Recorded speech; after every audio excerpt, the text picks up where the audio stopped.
तो ये भी एक नैव बार का एक फीचर है ड्रॉप डाउन, वो अब हम बनाएंगे। तो स्टार्ट करते हैं अब। तो सबसे पहले हम एक फ़ोल्डर क्रिएट करेंगे। फ़ोल्डर क्रिएट करने फ़ोल्डर का नाम लिखेंगे हम अपनी मर्ज़ी का, कोई भी नाम आप दे सकते हैं। तो मैं इधर लिखता हूँ making drop down using HTML and CSS, कोई भी आप नाम दे सकते हैं। ये नाम देने के बाद हम इसको हम ओपन विद कोड करते हैं। VS कोड में अब चलते हैं। तो ये हमारा VS कोड ओपन हो जाएगा। जैसे ही VS कोड ओपन होगा तो उसमें हम सबसे पहले फाइल बनाएंगे index.html। आप कोई भी फाइल का नाम दे सकते हैं, लेकिन .html ये लाजमी लगाना है।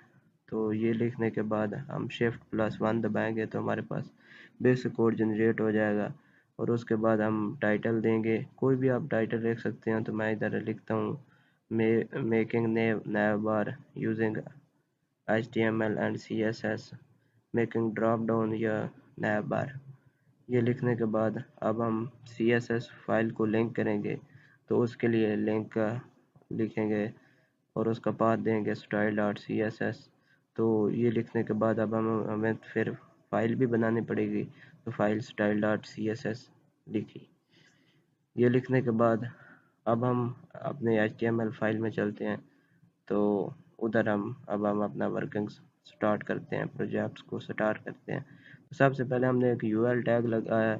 UL बेसिकली एक अनऑर्डर लिस्ट टैग होता है। और ये और इसमें एक जो लिस्ट होती है वो li का टैग होता है, वो लिस्ट को शो करता है। तो UL में हम li लेंगे और li लिस्ट में हम एक एंकर टैग लिया। एंकर टैग में हम होम लिखेंगे और ये हैश इसलिए लगाता है, ये हैश की जगह आप कोई भी पाथ दे सकते हैं। इधर आप कोई भी लिंक किसी चीज़ को लिंक कर सकते हैं, मतलब एक जगह से दूसरी जगह मूव करने के लिए ये होता है। तो हम हैश लगा देते हैं कि फ़िलहाल हमें कोई ज़रूरत नहीं है, तो ज़रूरत पड़ने पर हम अब इधर पाथ दे देंगे। तो अब एक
लैंग्वेज लिखी।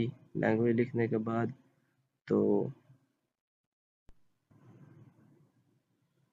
हम आगे मूव करते हैं। फिर एक UL टैग अनऑर्डर लिस्ट लेते हैं, उसमें क्लास लेते हैं ड्रॉप डाउन। क्लास का आप कोई भी नाम दे दें, तो मैंने अपनी इजीली के लिए ड्रॉप डाउन लिखा। वो लिखने के बाद फिर हमने ये ड्रॉप डाउन वाले फीचर है, मतलब लैंग्वेज पर क्लिक करेंगे तो ये नीचे HTML CSS जावास्क्रिप्ट और PHP ये शो हो। और बेसिकली हम इसी पर भी ही वर्क कर रहे हैं। तो ये क्लास दिया और नीचे वही li टैग लिख कर उसमें एंकर टैग लेकर ये लिख लिया HTML। फिर उसको कॉपी, इस पूरे को कॉपी कर लिया। कॉपी करने के बाद फिर नीचे पेस्ट कर देगा। फिर CSS को दोबारा तब्दील कर देंगे हम, CSS लिख देंगे, फिर जावास्क्रिप्ट और PHP ये लिखने के बाद अब ये UL टैग तो बंद हो गया।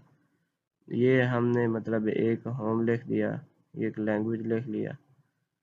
उसके बाद अब हमने एक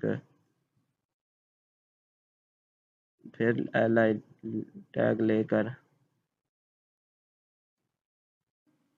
ये लिखने के बाद अब हम इसका कॉपी पाथ करेंगे। कॉपी पाथ हम Shift+Alt+C से भी कर सकते हैं और इधर से भी कॉपी पाथ कर सकते हैं। दोनों तरीके आप यूज़ कर सकते हैं जो आपको आसान लगे। मैंने ये किया। अब ये हमारे सामने हमने गूगल पर ये लिखा, क्योंकि मैं ज़ैम्प में काम कर रहा हूँ। ज़ैम्प एक वेब सर्वर है और उस पर काम कर रहा हूँ, तो मुझे अब इसका ये पहले वाला पाथ रिमूव करना htdocs तक, और लोकल होस्ट जो कि ज़ैम्प ने हमें दिया वो लिखा, उसका पाथ दिया। तो ये देखो हमारे सामने अभी तक ये HTML का आउटपुट आई। अब हम CSS की तरफ मूव करते हैं। तो CSS के लिए हमें सबसे पहले उसके basis CSS start, margin 0 pixel, padding 0 pixel, और उसके बाद बॉक्स साइजिंग बॉर्डर बॉक्स दिया, और उसके बाद हम फ़ॉन्ट फैमिली sans serif ये यूज़ करते हैं। ये हम हर प्रोजेक्ट में इस्तेमाल करेंगे अपने पेज को बेहतर बनाने के लिए और सब बनाने के लिए ये हमें इस्तेमाल करेंगे।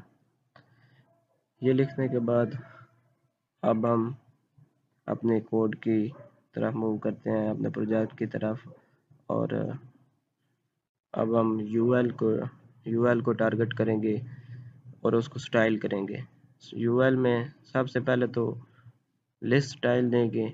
लिस्ट स्टाइल नन, मतलब उसकी स्टाइल को नन कर देंगे। ये करने के बाद फिर हम बैकग्राउंड की तरफ मूव करते हैं। बैकग्राउंड कलर हमने दे दिया, ब्लू दे देते हैं, बैकग्राउंड ब्लू दिया, और उसके बाद फिर हम गूगल पर चेक करते हैं कि हमारा क्या वर्क कर रहा है। ये बिल्कुल वर्क कर रहा है, CSS हमारी वर्क कर रही है। तो अब हमने यूएल को तो टारगेट कर लिया। अब यूएल में अनऑर्डर लिस्ट में लिस्ट को भी तो टारगेट करेंगे, तो इसलिए हमने li को टारगेट किया। उसके हिसाब से पहले डिस्प्ले इनलाइन ब्लॉक किया, फिर पैडिंग देंगे हम, बल्कि पोजीशन दे देते हैं, पोजीशन रिलेटिव दिया, पोजीशन रिलेटिव दे के दी पोजीशन रिलेटिव दी, और फिर हमने चेक किया कि ये देखो अब हम हमारी वो पैडिंग मतलब वो रिमूव हो गई, थोड़ी सी कम हो गई। उसके बाद यूएल और li को भी टारगेट कर लिया। तो अब हम एंकर टैग की बारी रह गई, तो हम अब एंकर टैग को टारगेट करके उसकी CSS स्टार्ट करते हैं। तो उसको एंकर टैग को डिस्प्ले ब्लॉक कर देंगे। उसके बाद पैडिंग जो है, पैडिंग 20 पिक्सल की, मतलब पैडिंग 20 पिक्सल और 25 पिक्सल करते हैं। तो पैडिंग मतलब उसकी विड्थ उसकी इंक्रीज हो जाएगी, साइज नया बार की। तो ये तो हमने कर लिया। एंकर टैग को भी हमने अब स्टाइल कर लिया, उसकी पैडिंग इंक्रीज कर ली। तो अब हम आगे मूव करते हैं। यूएल को भी हमने कर लिया, li को भी कर लिया, और एंकर टैग को भी कर लिया। तो ये हमने बैकग्राउंड कलर तो दिया था, ब्लू दिया, लेकिन वो नज़र नहीं आ रहा था। तो अब हम कलर एंकर टैग को वाइट देते हैं। तो ये देखो अब उस पर गूगल पर जाकर देखते हैं, तो ये देखो अब हमें वाइट नज़र आने लग गया, क्योंकि पहले भी बैकग्राउंड कलर ब्लू था और अब फिर हमने ब्लू दे दिया, इसलिए वो इस तरह हो गया था। और अब हमने कलर वाइट दे दिया। टेक्स्ट डेकोरेशन करते हैं, तो टेक्स्ट डेकोरेशन की हमें कोई ज़रूरत नहीं है, इसलिए हमने टेक्स्ट डेकोरेशन ऑन कर दिया। तो अब टेक्स्ट लाइन हम अगर सेंटर करेंगे तो फिर ऑसम लगेगा। टेक्स्ट लाइन सेंटर कर दिया।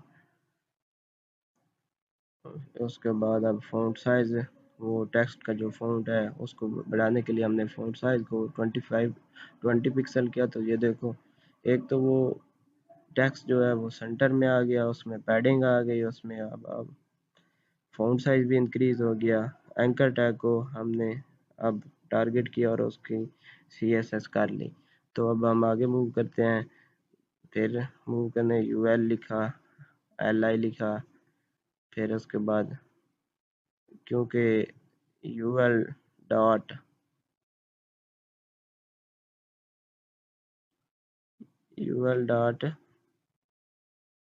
लिखा डॉट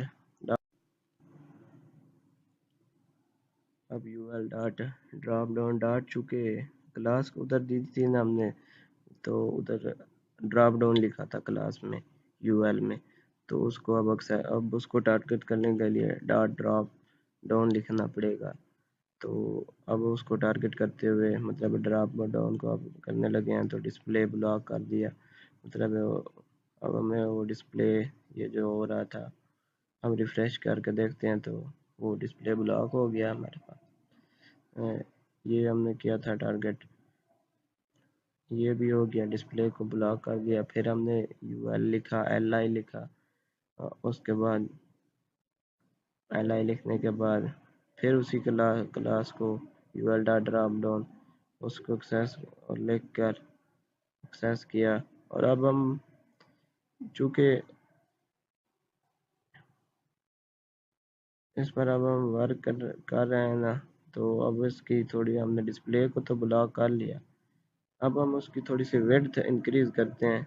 विड्थ को 100% किया और बैकग्राउंड जो है उसको बैकग्राउंड देना है, तो बैकग्राउंड आप कोई भी दे सकते हैं। तो मैं इधर हैश ये कोड लिखते हैं, ये कोड लिखा हमने कलर का। आप कोई भी अपनी मर्ज़ी से कलर सेलेक्ट कर सकते हैं बैकग्राउंड अपने प्रोजेक्ट के हिसाब से। तो मैंने तो अपने मुझे जो अच्छा लगा मैंने वो किया। ये करने के बाद बैकग्राउंड तो हमने लिख लिया,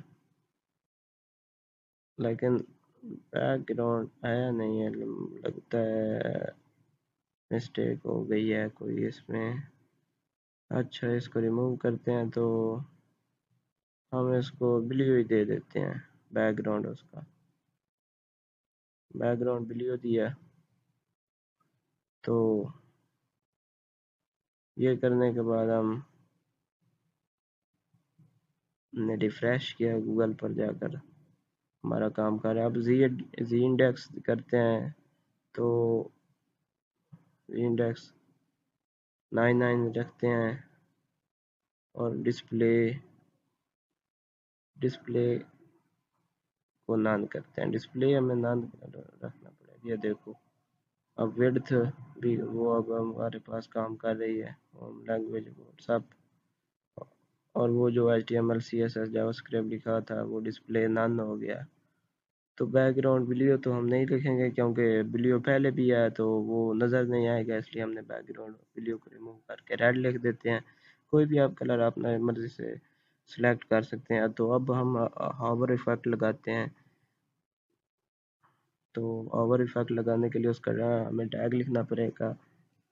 हावर टैग लिखा, UL LI एंकर टैग पर हम हावर इफ़ेक्ट लगाएंगे ना, तो हम वो लिखेंगे हावर एंकर टैग पर लगाया। तो वो उसका बैकग्राउंड मूव कर बैकग्राउंड पर लिखेंगे। बैकग्राउंड आप कोई भी कलर सेलेक्ट कर सकते हैं, अपनी मर्ज़ी से कलर सेलेक्ट कर सकते हैं। तो मैं इधर लिखता हूँ उस कोड का, कलर का कोड लिखता हूँ। वो लिखने के बाद अब मैं गूगल पर मूव करके इसको रिफ़्रेश करता हूँ और कर्सर हम ऊपर लेकर जाएंगे, तो वो जो ही हम उसके हावर इफ़ेक्ट होते ही यही है कि जब हम उस पर कर्सर ले जाएं तो उस पर कोई इफ़ेक्ट हो, पावर हो, अप्लाई हो। तो मतलब अब मैं एंकर टैग पर कर्सर ले जाऊंगा तो उसका बैकग्राउंड जो इधर मैंने दिया है वो ही आ जाएगा, ये होगा। अब चूँकि मुझे ड्रॉप डाउन बनाना है, तो मैंने पहले डिस्प्ले ब्लॉक किया है। तो उसको रिमूव करने के लिए फिर हमने ओवर इफेक्ट लगाया कि जैसे ही मतलब उस पर क्लिक को लैंग्वेज पर तो नीचे उसके HTML CSS और एंड जावास्क्रिप्ट हो, तो दरअसल होता ही यही है ड्रॉप डाउन। तो उसको करने के लिए पहले मैंने डिस्प्ले ब्लॉक किया था, ब्लॉक किया तो ये देखो, ये डिस्प्ले ब्लॉक किया तो हमारे पास लैंग्वेज है, लेकिन ये रो में आ रही है, HTML CSS जावास्क्रिप्ट PHP रो में आ रही है। तो इस तरह अच्छी नहीं लगेगी, आप किसी भी प्रोजेक्ट में यूज़ करेंगे तो ये अच्छा नहीं लगेगा। तो मैंने कोई कोई तो गलती की है, मतलब इसको रो को मैं रो में जो आ रहा है इसको कॉलम में आना चाहिए, तो वो फिर वो अच्छी लगेगी। तो मुझे यहाँ पोजीशन एब्सोल्यूट करना पड़ेगा, तब जाकर मतलब ड्रॉप डाउन में तो पोजीशन एब्सोल्यूट करके हम चेक करते हैं कि ये आ रहा है रो में या नहीं। रिफ्रेश किया, ये देखो अब रो में आ रहा है। हम जो ही हम लैंग्वेज पर के ऊपर कर्सर लेकर जाते हैं तो वो नीचे आ रहा है। तो ये था हमारा प्रोजेक्ट। प्लीज़ चैनल को सब्सक्राइब और लाइक कर दें। शुक्रिया।